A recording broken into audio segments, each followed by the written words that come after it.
Bismillahirrahmanirrahim. Assalamualaikum warahmatullahi wabarakatuh. Alhamdulillah, nahmaduhu wa nasta'inuhu wa nastahdihi wa nastaghfiruh wa na'udzu billahi min shururi anfusina wa min sayyiati a'malina. Man yahdihillahu fala mudilla lahu wa man yudlilhu fala hadiya lahu. Asyhadu an la ilaha illallah wahdahu la syarika lahu wa asyhadu anna Muhammadan 'abduhu wa rasuluh. Ar-rahmatul muhdah wan ni'matul mustah. والعاقبة المتقين ولا عدوان إلا على الظالمين. سبحانك لا علم لنا إلا ما علمتنا إنك أنت العليم الحكيم. قال رب اشرح لي صدري ويسر لي أمري واحلل عقدة من لساني يفقهوا قولي. أما بعد. Alhamdulillah, pertama-tamanya dan selama-lamanya sama-samalah kita memanjatkan setinggi-tinggi kesyukuran kehadrat Allah Ta'ala, kerana dengan limpah kurnianya sama-sama kita pada malam yang berbahagia ini sama-sama dapat kita berkumpul untuk sebentar tadi kita tunaikan salat fardu maghrib secara berjemaah.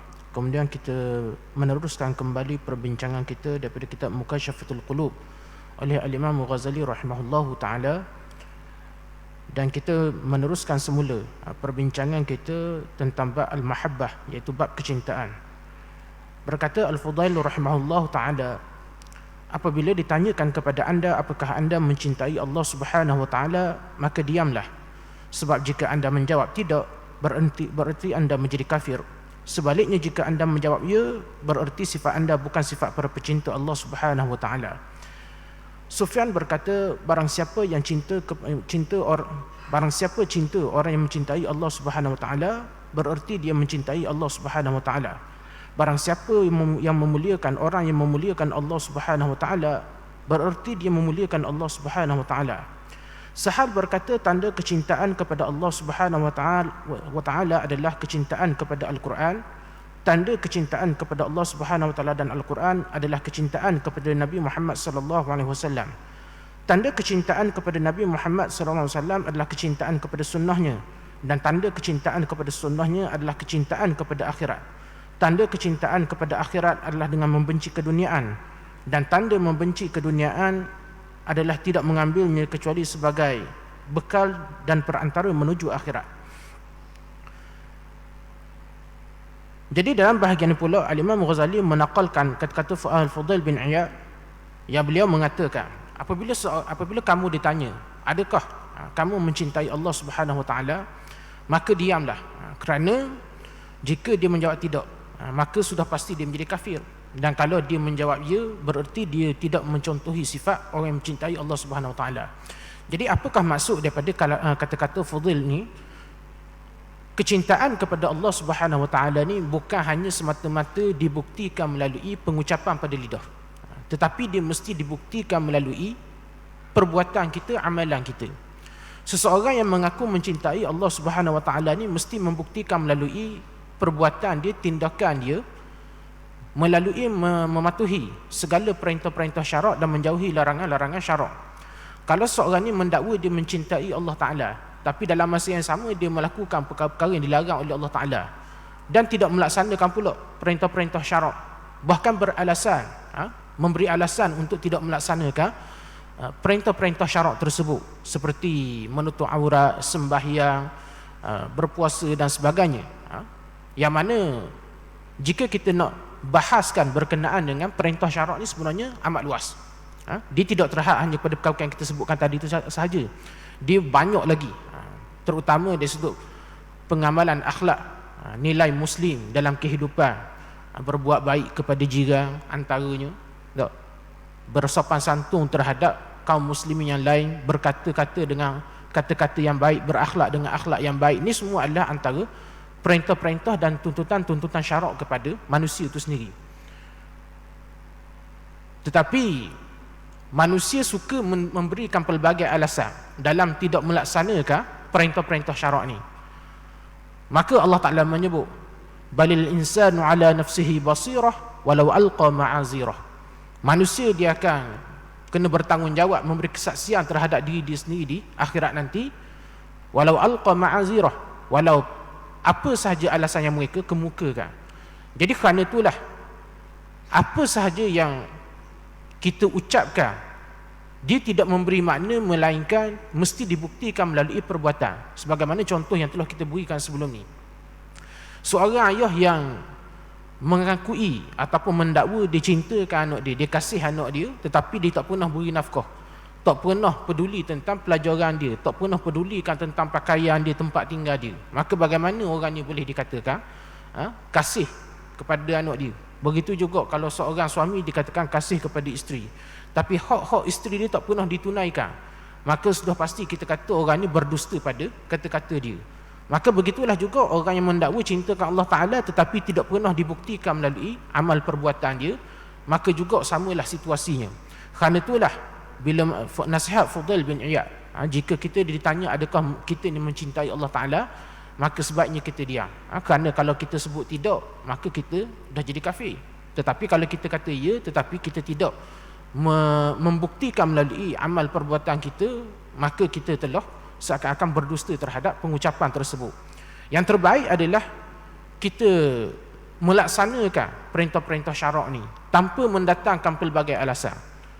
Alasan-alasan yang kita kemukakan untuk tidak melaksanakan mana-mana perintah syarak, ataupun alasan-alasan yang kita kemukakan bila mana kita melakukan sesuatu larangan syarak, maka kita kena ingat itu jugalah alasan yang kita akan bawa di hadapan Allah Ta'ala nanti.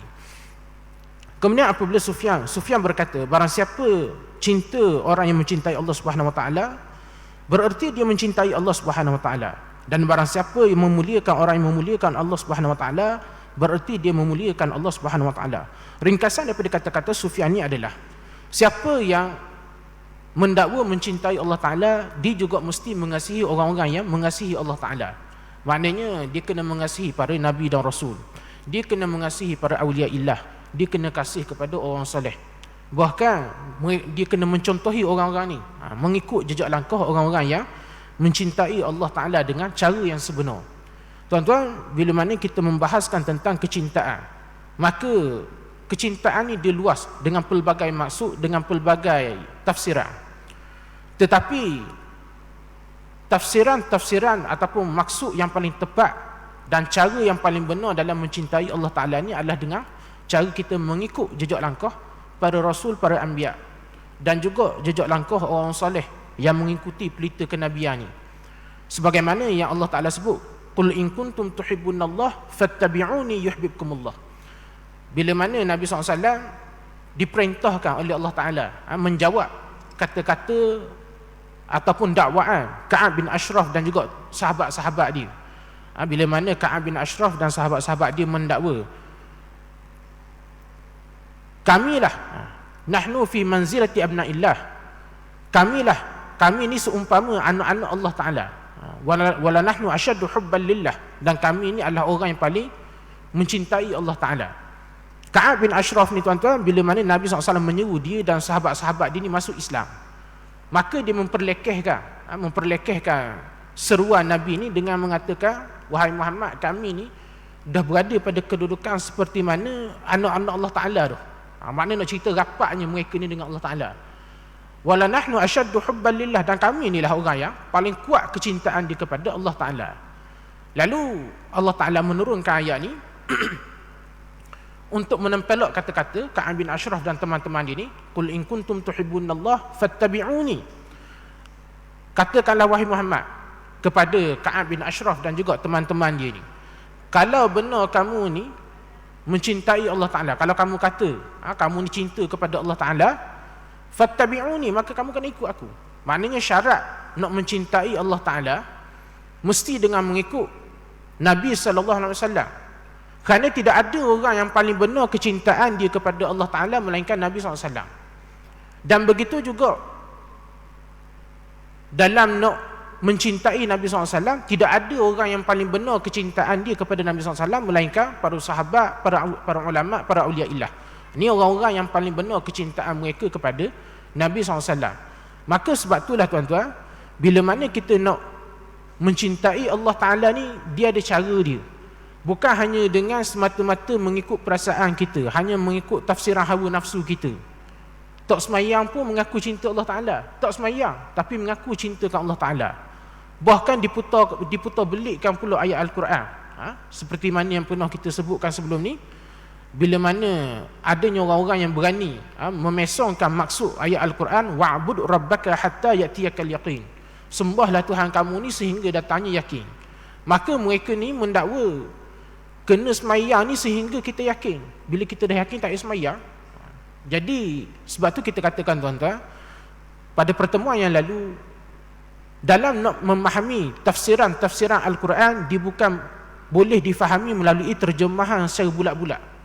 Dia mesti difahami melalui tafsiran yang telah diajar oleh para ulama, mengikut lunas bahasa Arab yang sebenar, dengan melalui periwayatan yang benar, yang tepat, yang telah diwarisi sejak zaman berzaman daripada Nabi SAW lagi, diperturunkan kepada sahabat kefahaman ni, lalu diperturunkan kepada para ulama sehinggalah ke zaman kita hari ini. Maka kalau kita hanya menafsirkan Al-Quran mengikut terjemahan kita semata-mata, maka begitulah maksud dia. Mana memang kita kena semayang ni setakat kita yakin je lah. Bila yakin tak payah semayang. Masalahnya keyakinan apa sebenarnya yang terbentuk kepada kita tu. Sedangkan Nabi SAW adalah orang yang paling benar keyakinan dia, paling kuat, paling tinggi keyakinan dia kepada Allah, tetap semayang sampai mati. Tiba-tiba kita tak perlu semayang, maknanya seakan-akan kita ni lebih lagi daripada Nabi dah pula. Jadi sebab tu kita kena memahami dalam pendakwaan terhadap cinta kepada Allah Ta'ala mesti melalui cara yang benar, mengikut jalan yang telah ditunjukkan oleh Nabi SAW dan juga para sahabat serta para ulama, para awliyaillah. Maka barulah kecintaan kita tu benar dan tepat, dan jejak langkah mereka ni mesti kita kena ikut. Tak boleh kita nak pandai-pandai sendiri, pandai-pandai nak mengaku cinta Allah Ta'ala tapi semayang tidak, sebagaimana yang dibuat oleh golongan-golongan ajaran sesat ni, dengan menafsirkan Al-Quran dengan sedemikian rupa. Walhal maksud wa'bud rabbaka hatta ya'tiyakal yaqin adalah sembahlah Tuhan kamu sehingga datangnya yakin ni, ialah yakin di situ adalah al-maut, iaitu kematian. Maknanya seseorang ini kena sembah Allah Ta'ala, kena ikut segala perintah syarak sehinggalah ajal memisahkan nyawa dia daripada badan dia.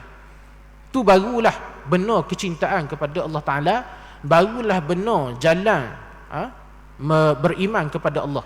Bukan hanya semata-mata dakwa-dakwi daripada mulut, tapi perbuatannya tak selari sebagaimana apa yang diajar oleh Nabi SAW. Sebab tu Allah Ta'ala perintahkan, Nabi beritahu kepada Ka'ab bin Ashraf dan teman-teman dia ni, fattabi'uni, maka kamu kena ikut aku. Maka begitulah kita dalam nak mendakwa cinta ke Allah Ta'ala, kena ikut Nabi, kena ikut jalan-jalan orang-orang yang tepat, yang benar dalam mengasihi Allah Ta'ala dan Rasulnya. Kemudian Sahal berkata, tanda kecintaan kepada Allah Subhanahu Wa Ta'ala adalah kecintaan kepada Al-Quran. Tanda kecintaan kepada Allah Subhanahu Wa Ta'ala dan Al-Quran adalah kecintaan kepada Nabi Muhammad Sallallahu Alaihi Wasallam. Jadi kita lihat kepada bahagian yang pertama daripada kata Sahal ni, iaitu tanda kecintaan Allah Subhanahu Wa Ta'ala adalah kecintaan kepada Al-Quran. Tuan-tuan muslimin muslimat, Al-Quran ni adalah suatu kalamullah yang wajib bagi kita orang beriman kena pegang, kena ikut, bukan hanya semata-mata baca. Hari ni kadang-kadang penafsiran terhadap Ahlul Quran ni kita lihat seakan-akan terlalu longgar. Hanya kadang-kadang semata-mata orang yang menghafal Al-Quran tanpa memahaminya, ataupun hanya semata-mata orang yang mengajar tajwid tanpa mengikut petunjuknya, maka dianggap sebagai Ahlul Quran. Hal ini sebagaimana yang disebut oleh Sayyidina Abdullah ibn Amr ibn al-As, bahawa dia sebut di zaman kami ni orang yang menghafal Al-Quran ni tak ramai dan sedikit. Maknanya sebenarnya kalau kita baca sejarah penurunan Al-Quran sehinggalah sejarah pembukuan Al-Quran itu sendiri, maka kita akan dapati bahawa tidak ramai sebenarnya di kalangan sahabat ni yang benar-benar menghafal 30 juzuk Al-Quran. Maknanya sahabat ni di pelbagai hafazan mereka ni, ada yang menghafal 15 juzuk, ada yang 30 juzuk, ada yang 20 juzuk dan sebagainya. Tetapi apa yang hebat di kalangan sahabat ni adalah pengamalan mereka terhadap Al-Quran. Ini yang hebat. Dan Abdullah ibn Amr ibn al-As menyebut, apa yang kami risaukan ialah di akhir zaman nanti, akan sampai satu ketika di akhir zaman nanti, orang yang menghafal Al-Quran dengan seperti air yang mengalir. Maknanya ramai, banyak orang yang menghafal Al-Quran tetapi tidak beramal dengan Al-Quran tersebut. Ini yang dibimbangi. Jadi sebab itulah Bila mana Allah Ta'ala menyebut Syahrul Ramadan allazi unzila fihi al-Quran hudan linnas wa bayyinatin minal huda wal furqan. Allah Ta'ala menyebut pada bulan Ramadan diturunkan padanya Al-Quran sebagai petunjuk kepada manusia. Maka apabila kita sebut Al-Quran sebagai petunjuk adalah untuk menunjukkan jalan. Sebagaimana kita dah beri perbandingan signboard di tepi jalan umpamanya dok. Apa tujuan orang letak signboard? Tunjuk arah tu, beritahu nama ni, panah sana ke sini. Tujuannya adalah supaya orang yang melalui jalan-jalan tersebut dia tahu nak pergi ke mana, mengikut arah yang telah ditunjukkan oleh signboard tersebut. Petunjuk. Maka begitulah juga Al-Quran ni. Dia seumpama signboard, seumpama buku manual kepada kita orang beriman ni, untuk menunjukkan jalan menuju Allah Ta'ala dengan cara yang sebenar. Sebab tu 4 tanggungjawab Al-Quran yang kita sebut, 4 tanggungjawab kita terhadap Al-Quran yang kita beritahu sebelum ni, iaitu pertama membaca. Mesti Al-Quran ni tuan-tuan dibaca. Dan kalau kita belajar ataupun memahami sejarah pembukuan Al-Quran tu, maka barulah kita akan sedar bahawa betapa besarnya usaha para ulama, para sahabat dalam mengumpulkan Al-Quran ni, nak membolehkan kita ni boleh baca Quran. Tapi sayang, kita ni Quran banyak dekat rumah, bacanya tidak. Kalau baca pun hanya pada bulan Ramadan. Tu pun mujurlah bulan Ramadan baca juga. Kalau tak ada bulan Ramadan, entah baca entah tidak. Jadi ni antara benda-benda yang kata sepatutnya kita kena perbaiki. Tapi ala kulli hal, Ramadan merupakan suatu keberuntungan kepada kita umat Islam, kerana ianya seakan suatu hadiah yang Allah Ta'ala beri kepada kita. Dan paling besar pada Ramadan ni sebenarnya bukan puasa, tetapi Al-Quran. Puasa ni tuan-tuan, sebagaimana yang dijelaskan, Allah Ta'ala tidak menjadikan Ramadan ni untuk kita berpuasa, tapi sebenarnya Allah Ta'ala menyediakan puasa ni untuk Ramadan. Kita dah jelaskan sebelum ni bagaimana fungsi puasa tu adalah nak menundukkan hawa nafsu kita. Dan nafsu kita ni disubur dengan makan minum. Orang yang banyak makan, banyak minum, maka dia akan lemah ibadat dia. Sebab tu pada ke depan dalam kitab ni kita akan memahami bagaimana orang soleh ni lebih banyak berpuasa dan banyak berlapar. Bukan kadang-kadang kerana tak mampu nak makan dan sebagainya, tetapi kerana nak membolehkan tubuh dia cergas beribadat. Sebab bila banyak makan, banyak minum, dia akan melemahkan tubuh badan kita. Apabila Allah Ta'ala mensyariatkan puasa kepada kita, bukan sebab nak suruh kita ni jadi dorok, bukan nak suruh kita ni tidur sepanjang hari, bukan nak suruh kita ni berehat, tetapi puasa ni untuk menjadikan kita ni lebih cergas. Sebab bila mana kita berpuasa, nafsu syahwat kita ni dia akan lemah. Dan bila nafsu syahwat kita lemah, maka iman kita akan meningkat. Dan bila iman kita meningkat, kita akan lebih mudah melaksanakan amal ibadat. Kerana itulah bulan Ramadan ni tuan-tuan, bulan yang diturunkan padanya Al-Quran. Dan antara salah satu nama Ramadan itu sendiri ialah Syahrul Quran. Al-Quran diturunkan dengan pelbagai nama. Ada pelbagai nama pada bulan Ramadan ni. Ada disebut sebagai Syahrul Ramadan, ada yang disebut sebagai Syahrul Ibadah, ada yang disebut sebagai Syahrul Siyam, dan pelbagai lah. Tetapi salah satu nama Ramadan adalah Syahrul Quran, bulan Al-Quran. Kerana tuan-tuan, Al-Quran ni lah adalah benda yang paling besar yang Allah Ta'ala berikan kepada kita umat Nabi Muhammad SAW ni. Dan di antara keberuntungan kita sebagai umat Nabi Muhammad ni tuan-tuan, bila mana diturunkan pada kita ni Al-Quran melalui Ramadan, maka kita boleh buat satu kesimpulan. Apabila kita baca kitab-kitab seperti Al-Madkhal Lidirasa Al-Quranil Karim dan lain-lain, kita akan dapati tuan-tuan, antara kelebihan Al-Quran ni adalah siapa yang bersama dengan Al-Quran, maka dia akan jadi hebat. Orang yang nak jadi hebat ni tuan-tuan, dia kena bersama dengan Al-Quran. Siapa yang bersama dengan Al-Quran, maka dia akan jadi hebat. Sebagaimana kalau kita lihat, apabila Al-Quran ni merupakan sebagai nasikhul kutub, nasikhul kutub ataupun penutup segala kitab-kitab, dia menjadi ketua kepada kitab-kitab samawi yang lain, maka dia adalah sebaik-baik kitab. Yang kedua, bila kita perhatikan Al-Quran bila mana diturunkan oleh Jibril alaihissalam, maka Jibril menjadi sebaik-baik malaikat. ataupun disebut sebagai Sayyidul Malaikah, penghulu kepada sekalian malaikat. Dan apabila diturunkan kepada Nabi Muhammad sallallahu alaihi wasallam, maka Nabi Muhammad sallallahu alaihi wasallam menjadi Sayyidul Mursalin, menjadi penghulu kepada sekalian rasul. Dan apabila diturunkan kepada negeri Mekah, Al-Quran ni pada mulanya diturunkan di Mekah, maka Mekah menjadi sebaik-baik negeri, disebut sebagai Ummul Qura. Dan apabila diturunkan pada bulan Ramadan, maka Ramadan menjadi sebaik-baik bulan dan disebut sebagai Sayyidus Syuhur, iaitu penghulu kepada sekalian bulan.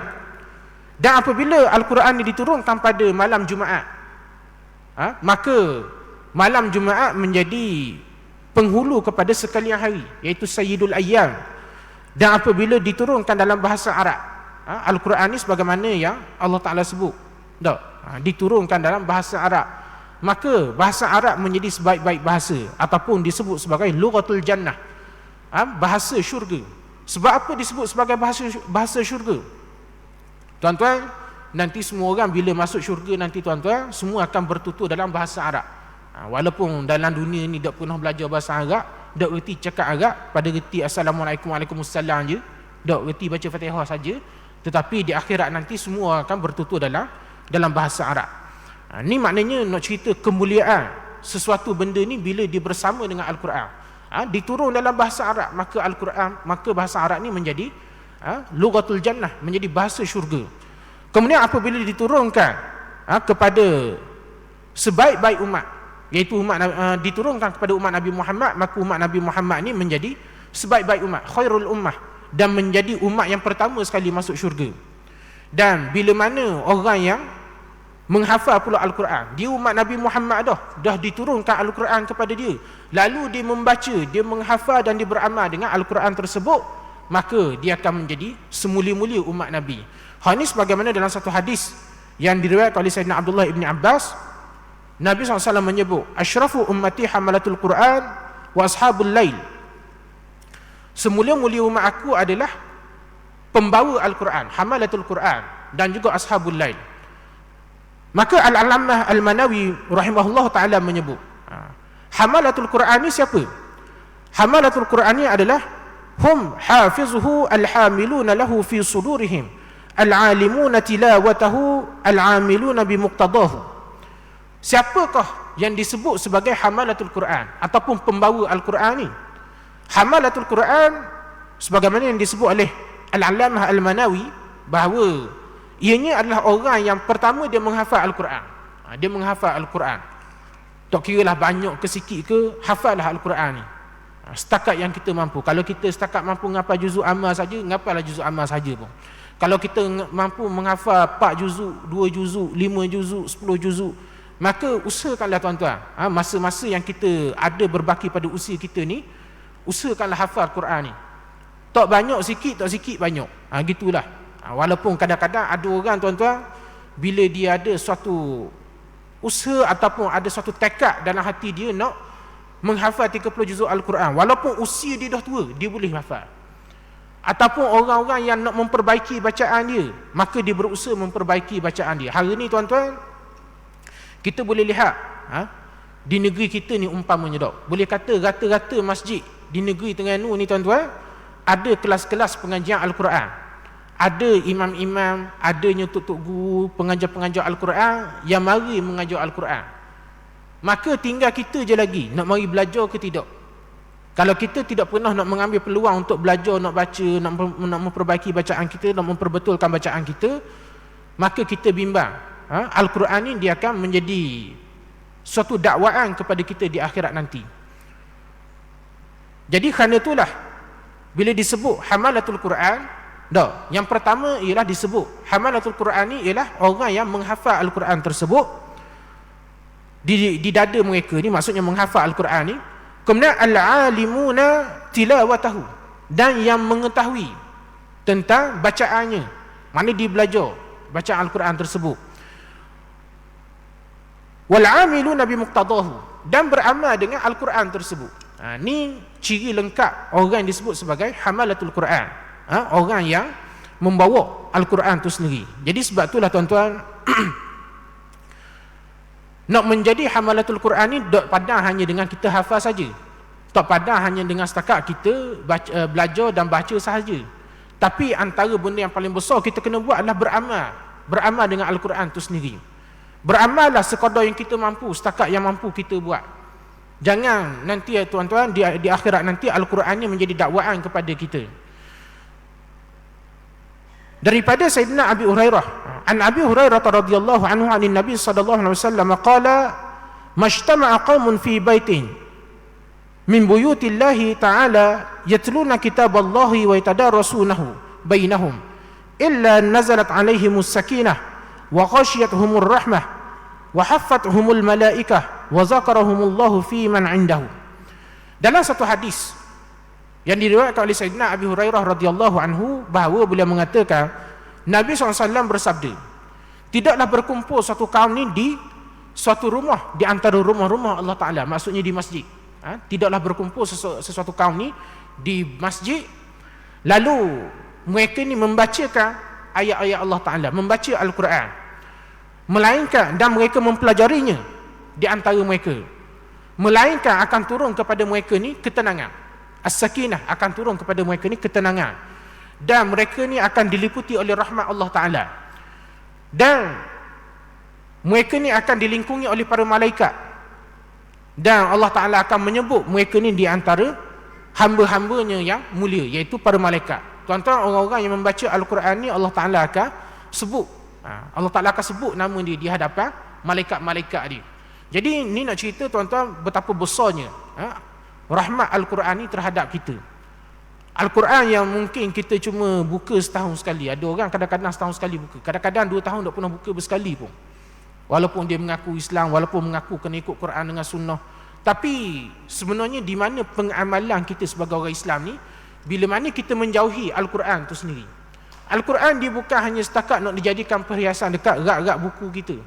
Dia bukan untuk dijadikan sebagai yang kata suatu kebanggaan kepada kita semata-mata sebab umat Nabi Muhammad diturunkan Al-Quran kepada kita. Tetapi yang paling besar tanggungjawab kita terhadap Al-Quran ialah baca, kemudian memahami, dan kemudian meneliti, kemudian beramal. Maka orang-orang yang belum melaksanakan tanggungjawab ni terhadap Al-Quran, maka sebenarnya dia belum lagi benar-benar mengikut perintah Allah Ta'ala. Dia belum lagi sebenarnya boleh mengaku dia ni orang yang mencintai Allah Ta'ala. Sebab di antara sifat-sifat orang yang mencintai Allah Ta'ala ni, dia akan baca perihal kekasih dia. Macam kalau orang angau bercinta, ni contohlah kita bagi dok. Kalau orang bercinta, kalau dulu-dululah, orang zaman dulu-dulu kalau dia bercinta, dia butuh surat. Surat tu lebuk 4-5 kali baca, 16 kali, 1000 kali baca. Sebab benda itulah orang kata benda yang yang dia rasa mendekatkan dia kepada kekasih dia dok.